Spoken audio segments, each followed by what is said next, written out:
इंद्री में मिला, उसको फिर हमने शामिल जांच किया और पूछताछ शुरू की।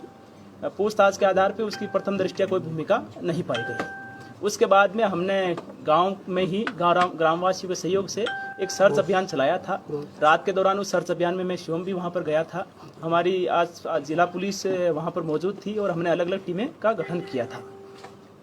उसके बाद में लगभग 5:30 बजे के आसपास एक महिला ने आवाज़ दी कि कोई ऊपर उसके टीन के ऊपर कुछ फेंक के गया है।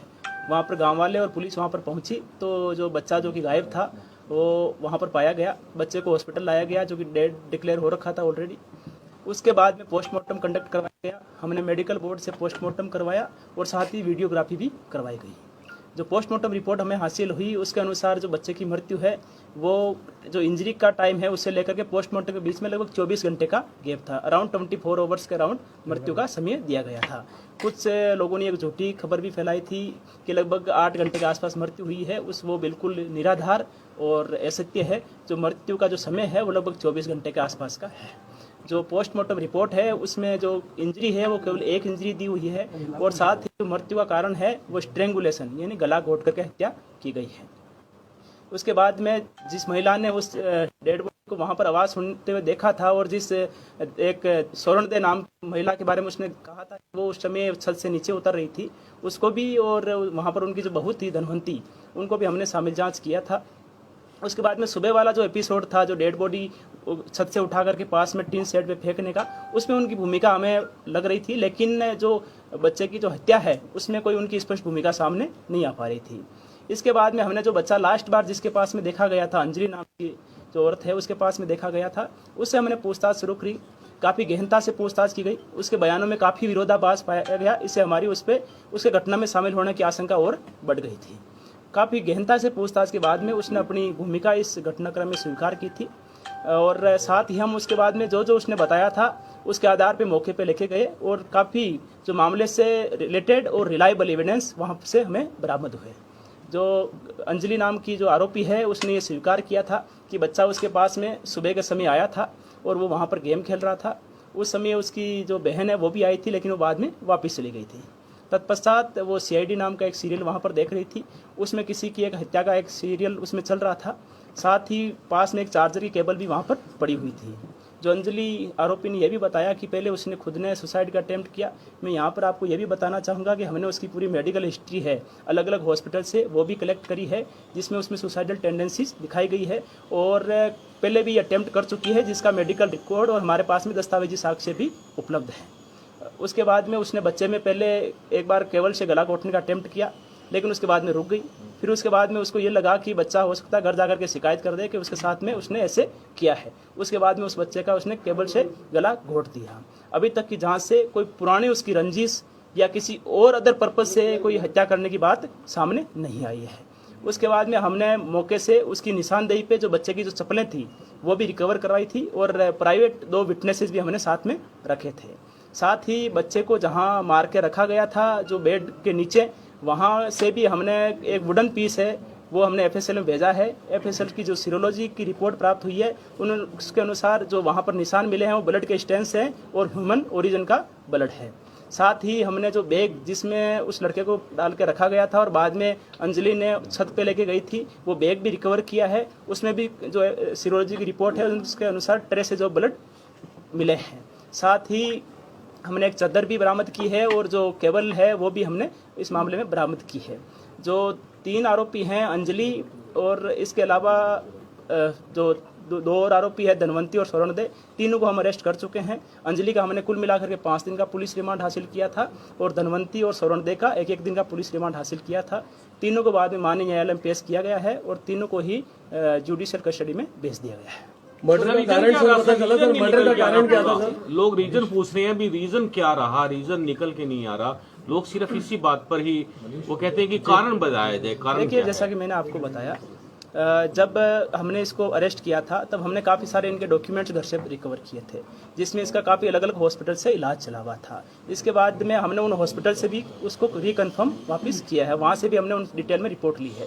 साथ ही हमने कल्पना चावला हॉस्पिटल में एक मेडिकल बोर्ड भी गठित करवाया था, उसके अनुसार भी रिपोर्ट में भी ये सामने आया कि इसको कुछ साइकोलॉजिकल इश्यूज इस लेडी को थे, कुछ सुसाइडल टेंडेंसी भी थी और फिट्स ऑफ एंगर, मतलब बार बार कभी ऑल ऑफ सडन गुस्सा आना, इस प्रकार की भी इसमें वो पाई गई थी। हमने एक डिटेल्ड रिपोर्ट के लिए बोर्ड को लिखा है, लेकिन बोर्ड ने कहा है कि हमें कुछ ऑब्जर्वेशंस में रखना पड़ेगा और उसके बाद में हम इसको डिटेल में रिपोर्ट देंगे। तो अभी तक जो इश्यू सामने आया है, जो कुल मिलाकर के जो बात सामने आई है वो यही है कि जो पुराना इसका मेडिकल ट्रीटमेंट का इतिहास रहा है उसके हिसाब से, और जो बार बार कभी कभार गुस्सा जो आने की शिकायतें जो उसमें रहती है, और साथ ही में ही जो साइकोलॉजिकल इश्यूज है उसकी वजह से उसने ऐसा किया है। सर, किसी बोर्ड से भी जांच करवाई गई है? जो परिवार के लोग हैं सर, परिवार के लोगों ने ये दावा किया था कि तांत्रिक विद्या से रिलेटेड मामला है, बच्चे का लिंग कटा हुआ है, उसको हथौड़ों से मारा गया, दांत गिरे हुए हैं, हाथ में बाल हैं। क्या पोस्टमार्टम रिपोर्ट में भी परिवार के लोग मौजूद थे? इस तरह की बातें सामने क्यों आई जिसकी वजह से मीडिया में भी ये सब कुछ चला? देखिए, कुछ जो ये खबरें थी ये बिल्कुल गलत फैलाई गई, बिल्कुल ही असत्य है और निराधार है।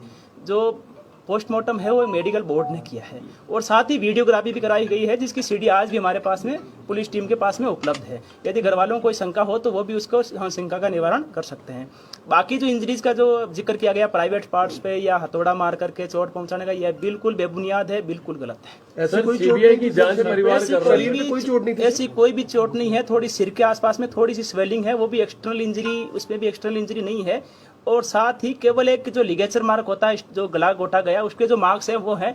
और जो केबल हमने रिकवर करी है, डॉक्टर से हमने ओपिनियन भी ली है, डॉक्टर ने भी अपनी ओपिनियन ये दी है कि जो केबल आपने पुलिस ने जो रिकवर करके डॉक्टर को दिखाई है, उससे उस इंजरी के आने की पूरी संभावना है। सर, जो ब्लड था, जो बच्चे का जो ब्लड जैसे कान से निकला है, आंख से निकला है, नाक से निकला है, सर इस बारे में लोग जानना चाहते हैं कि जब बच्चे का गला घोट दिया तो फिर ये ब्लड क्यों निकला? सर देखिए, ये आप अगर किसी भी मेडिकल जो भी विशेषज्ञ है, आप इससे ये चीजें पूछोगे तो बिल्कुल वो क्लियर कर देंगे। स्ट्रेंगुलेशन में इस प्रकार के लक्षण होते हैं। सर, सीबीआई की परिवार जांच मांग कर रहा है, सीबीआई की जांच की मांग कर रहा है परिवार, सर उसके बारे में क्या कहना चाहते हैं? देखिए, मैं इतना कहना चाहूंगा कि जब तक जांच जिला पुलिस करनाल के पास में है, तब तक हम ये इंश्योर करेंगे कि जांच बिल्कुल निष्पक्ष हो, तथ्यों पे आधारित हो और विश्वसनीय और वैज्ञानिक साक्ष्य पेंडिंग थी, वो रिपोर्ट्स आ चुकी हैं सर, जो कल आनी पेंडिंग। देखिए, सीरोलॉजी और कुछ और रिपोर्ट हमारे पास में आ गई है, टॉक्सिकोलॉजी की भी रिपोर्ट आ गई है, डीएनए एग्जामिनेशन की जो रिपोर्ट है वो लगभग हमें उम्मीद है कि साइकोलॉजिकल बोर्ड ने क्या कहा है? वो साइको है, उसे इलाज की जरूरत है। देखिए, उनको हमने पुराना ट्रीटमेंट रिपोर्ट दिखाया था, लेकिन उन्होंने कहा कि इस डिटेल्ड रिपोर्ट देने के लिए हमें कुछ दिन के लिए ऑब्जर्वेशन में रखना होता है, उसके बाद में हम अपनी रिपोर्ट देंगे। लेकिन हम पूरी बात जवाब देंगे, लेकिन हम ये चाहते हैं कि इसमें एक डिटेल्ड हम रिपोर्ट जरूर प्राप्त करेंगे, ताकि आरोपी को किसी भी प्रकार का इस प्रकार का लाभ ना मिले। का क्या रोल रहा पूरा? देखिए, जो धनवंती और जो स्वर्णदेव को हमने अरेस्ट किया है, वो जो सुबह का घटनाक्रम था, जब उन्होंने डेड बॉडी वहां पर देखी तो उनकी ये जिम्मेदारी बनती थी कि तुरंत पुलिस को इत्तला करें। इसके बावजूद भी उन्होंने किसी और की छत पे रख देते हैं ताकि डाउट उन पे जाएगा, बॉडी को उठा करके वहां से वहां फेंक दिया। बॉडी को छत पे कितने बजे रखा गया? बॉडी का जो छत पे रखने का जो टाइम है वो लगभग जो एग्जैक्ट अभी 3:30 के लगभग बाद में रखा गया है। 3:30। देखिए, मैंने जो आज से आपको बताया, पुलिस और ग्रामवासियों के सहयोग से सर्च अभियान चल रहा था। उस समय गांव के लगभग बाहर की फिरनी के आसपास में सर्च अभियान चल रहा था। सर, मुकदमा बड़ी लेट दर्ज हुआ। सर, बच्चे की गुमशुदगी का जो मुकदमा था एफआईआर के अंदर 8:50 शाम का दिया गया सर, वो एक्चुअली में दर्ज कब हुआ था? इन्फॉर्मेशन कब आई थी सर? देखिए, इन्फॉर्मेशन जैसा कि मैंने आपको बताया, हमारे पास में 3 बजे के आसपास इन्फॉर्मेशन प्राप्त हुई थी। तभी मैंने एसएचओ को कॉल भी किया था और एसएचओ को संज्ञान में पहले से ही मामला था।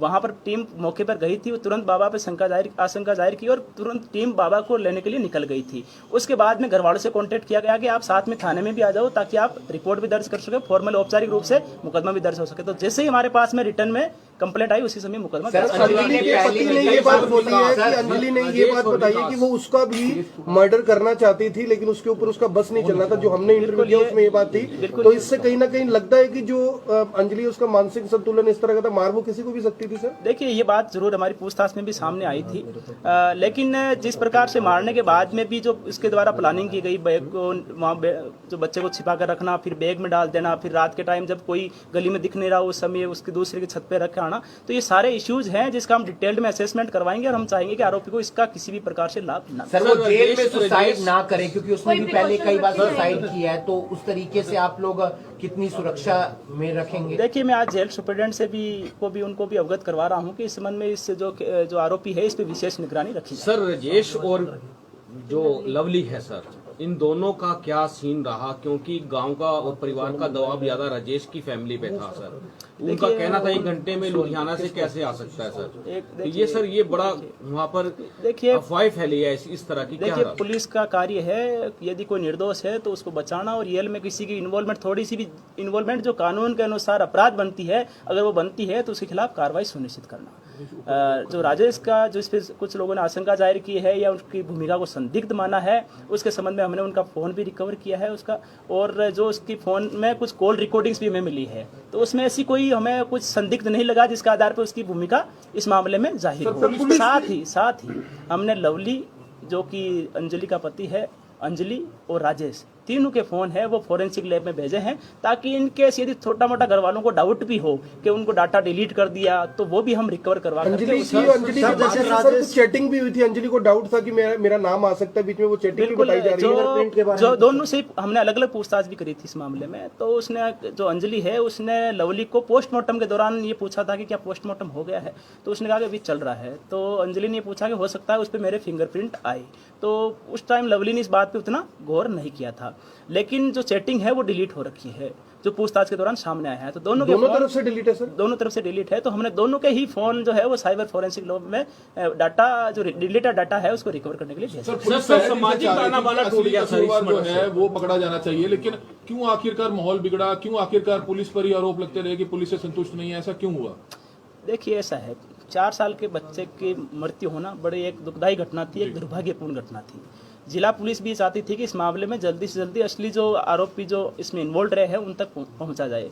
लेकिन क्योंकि साथ में हमारा काम ये भी इंश्योर करना था कि जांच है वो साक्ष्य का आधारित हो और विश्वसनीय हो, तो हम कुछ रिपोर्ट्स का भी वेट कर रहे थे। एफएसएल से हमें बड़ी मदद मिली, एक्चुअल में एफएसएल से हमें कुछ रिपोर्ट्स बड़ी टाइमली भी मिली, जिससे भी हमें इन्वेस्टिगेशन को आगे बढ़ाने में बड़ी मदद मिली। साथ ही हमने जो पोस्टमार्टम जो रिपोर्ट है उसकी भी जो विशेषज्ञ है उनसे भी पोस्टमार्टम रिपोर्ट के बारे में डिटेल से हमने उनसे भी मदद ली। और पहले दिन पे डाउट किया गया, उनका रोल केवल सुबह सुबह के घटनाक्रम में मिला, जो दिन का जो घटनाक्रम था उसमें उनकी पुष्टि नहीं हो पा रही थी। इसके बाद में हमने अंजलि से पूछताछ की और फिर हम एक्चुअल में वास्तविक आरोपी तक पहुंचे। करनाल के लोगों को, हरियाणा के लोगों को जिनकी नजर थी इस पूरे मामले में, आश्वस्त करना इंद्री में मिला